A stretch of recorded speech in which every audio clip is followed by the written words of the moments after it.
Hello, today we'll discuss the capacitors.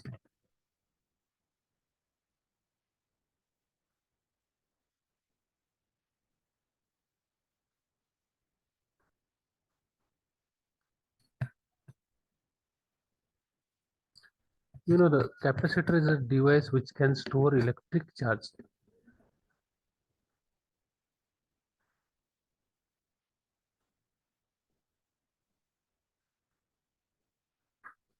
Device which can store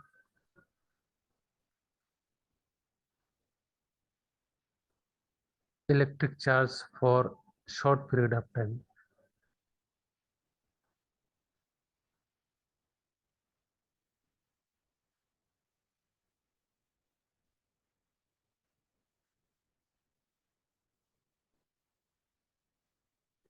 Okay.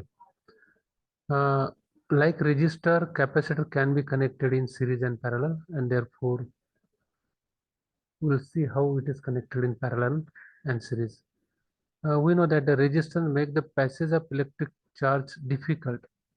Okay, and because it provides the resistance to the flow of the charge, electric charge in the circuit, and therefore it results in the production of the heat in the resistor in the circuit. Okay. However, the effect of storing the charge in capacitor is much more significant, and we have to study that.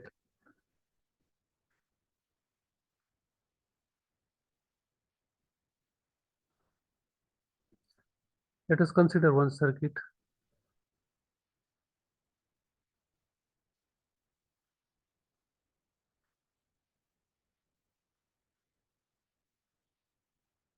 This is switch. This is A terminal, B terminal.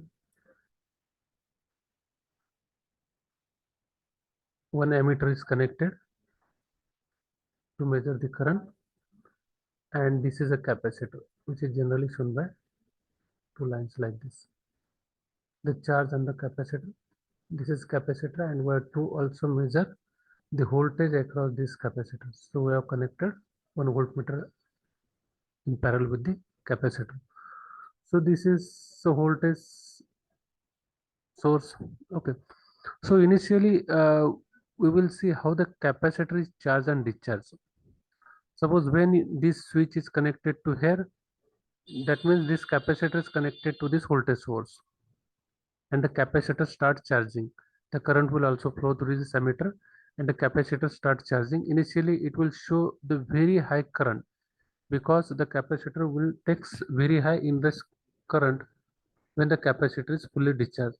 So when the discharge capacitor is connected across the supply, it takes the maximum current at the initial stage, and it will reduce subsequently. Okay, but the voltage across this capacitor starts increasing from 0 to the higher values. That will see how the capacitor is charged and discharged.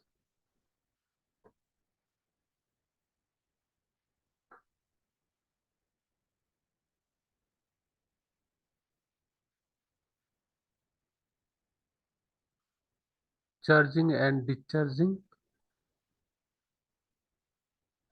of capacitor.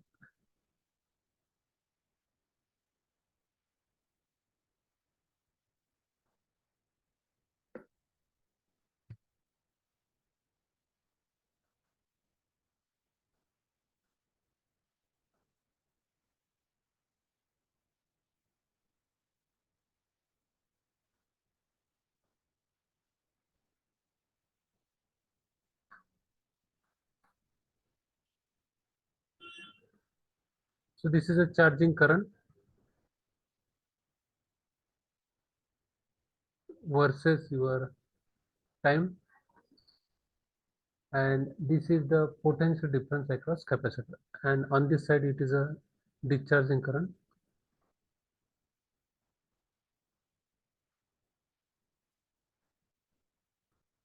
Okay, and this is the on this side it is suppose the potential difference across capacitor.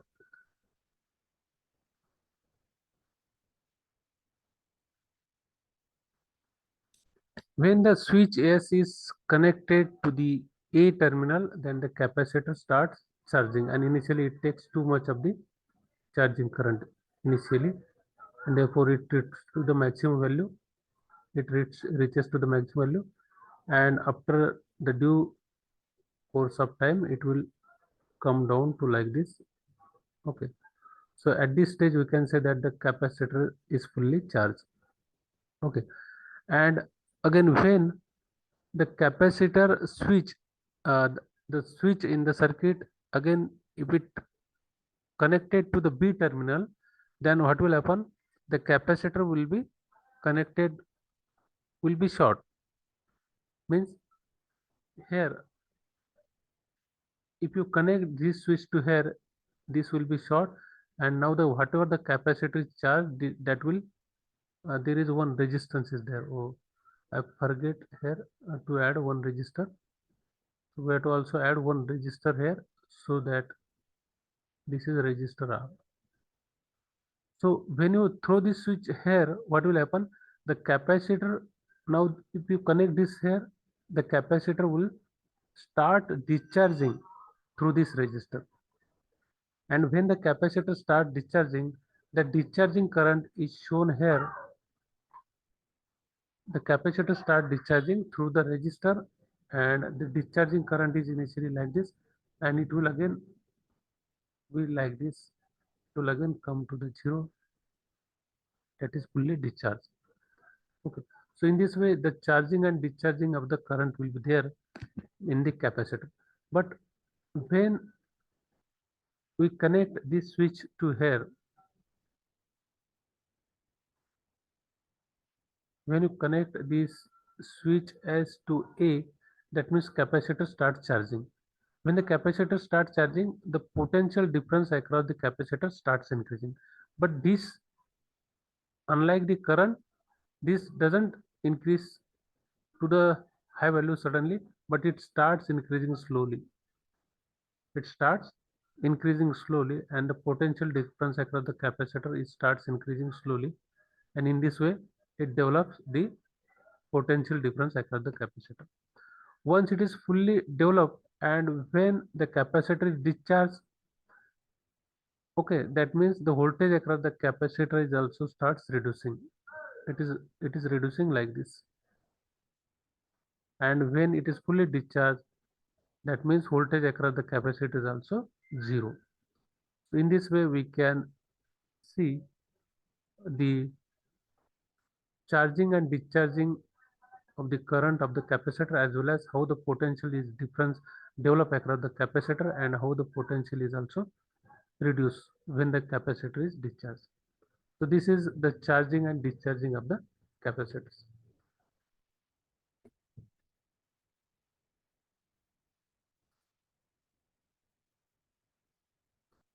Now you know the capacitance is nothing but capacitance is generally measured by farads. Okay, this is nothing but the charge upon potential difference. So what is the unit of charge? It is a coulomb. Coulomb upon voltage. Okay, so it is a charge is represented by the Q, and potential difference is represented by C. So this is a C. So capacitor C is equal to Q by V, and therefore Q is equal to C into V coulombs. Okay, C is equal to QV. Now, suppose the capacitors are connected in parallel.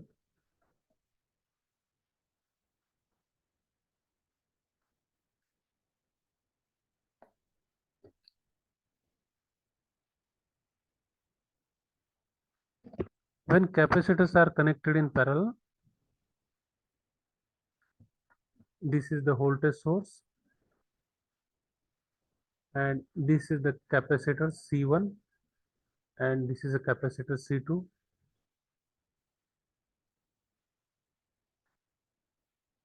They are connected in like this.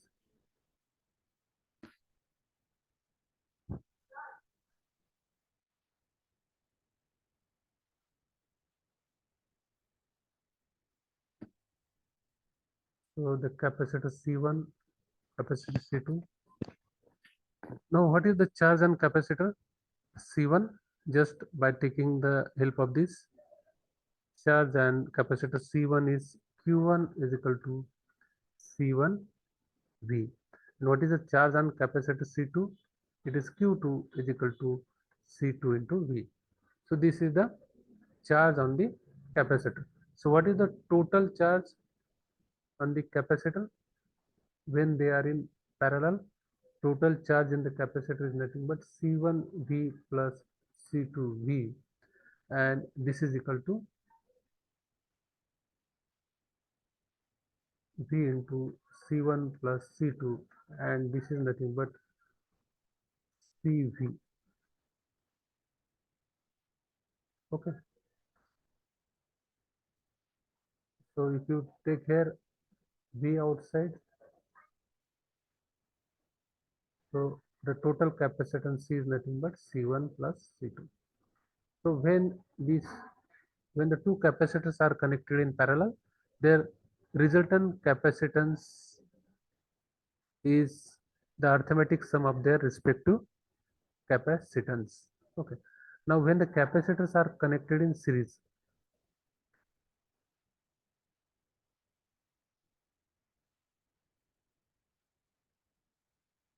capacitors in series, when the capacitors are connected in series, then we have to,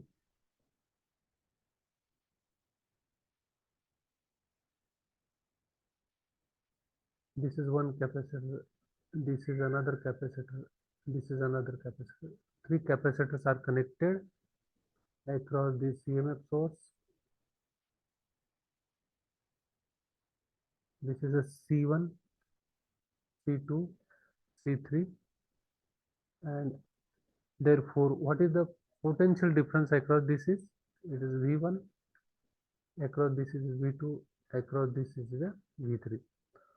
So you know the Q is equal to C into V. So what is the potential difference across this C1? So it is a V1 is equal to Q1 Q by C1. Okay.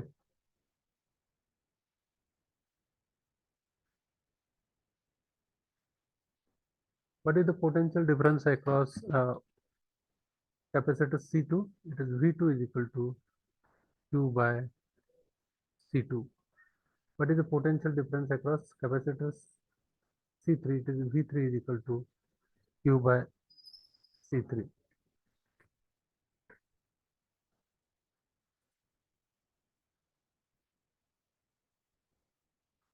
Now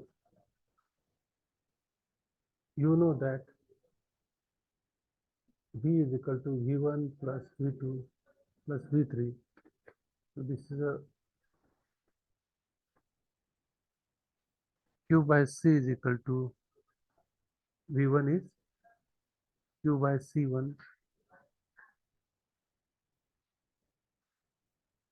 Q by C2 plus Q by C3,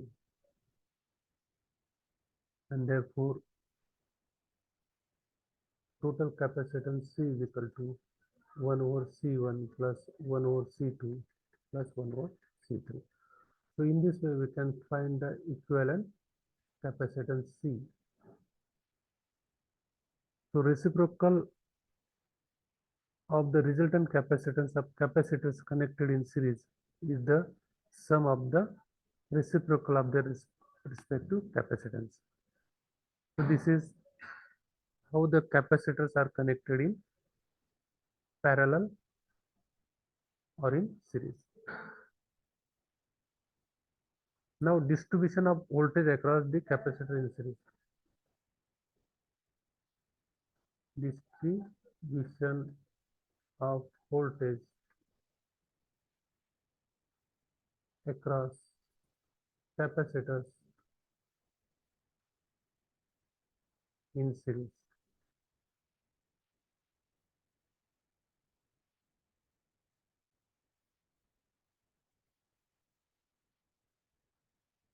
Suppose the two capacitors are connected in series. Sorry, it is shown like this.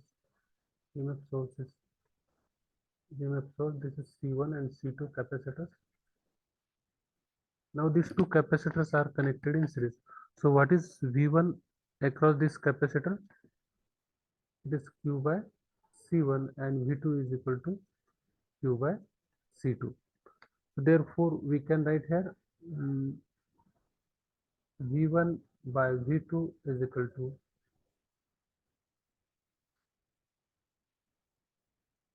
Q by C1 into C2 by Q, and therefore it is equal to C2 by C1.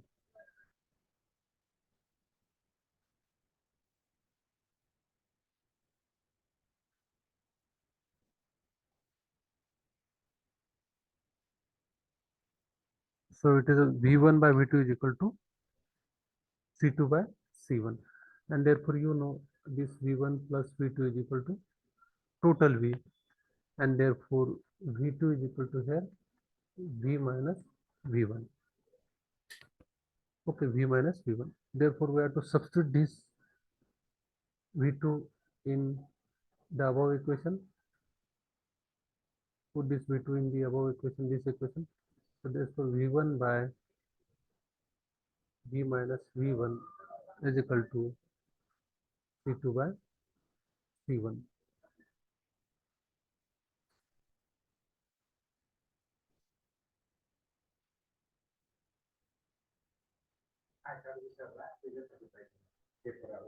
Shambhekar sir किती राहिले आणि कसं काय विचारलं आहे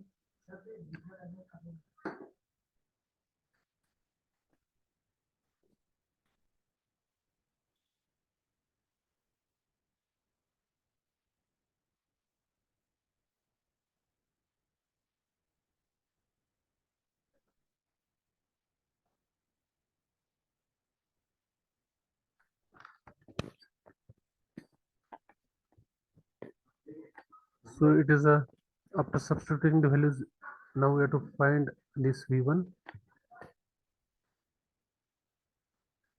V1 is equal to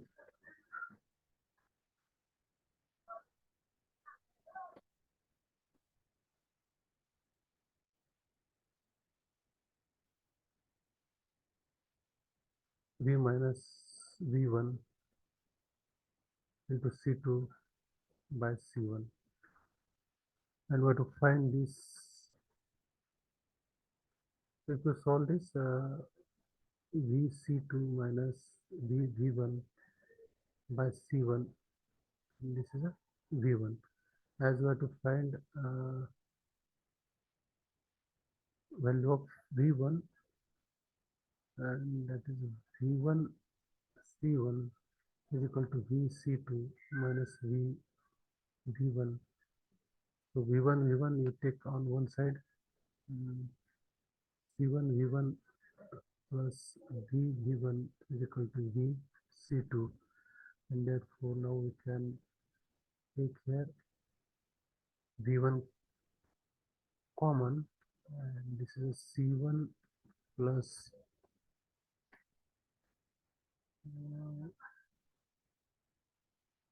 C1 plus V.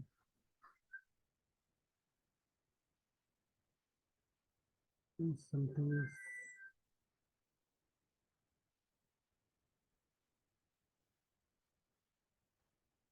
yes, here it is a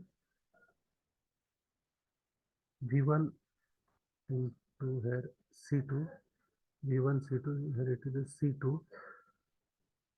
and after that here it is also C2, and on this it is a also C2. If you take here V1, it is C1 plus C2 is equal to V C2, and now we can find the V1 that is a voltage across the capacitor C1 is equal to V1 into C2 divided by C1 plus C2. So this is the distribution of voltage across the capacitor C1. Similarly, we can also write the voltage across the capacitor C2 is V into C1 by C1 plus C2. So this is a voltage distribution across the capacitance.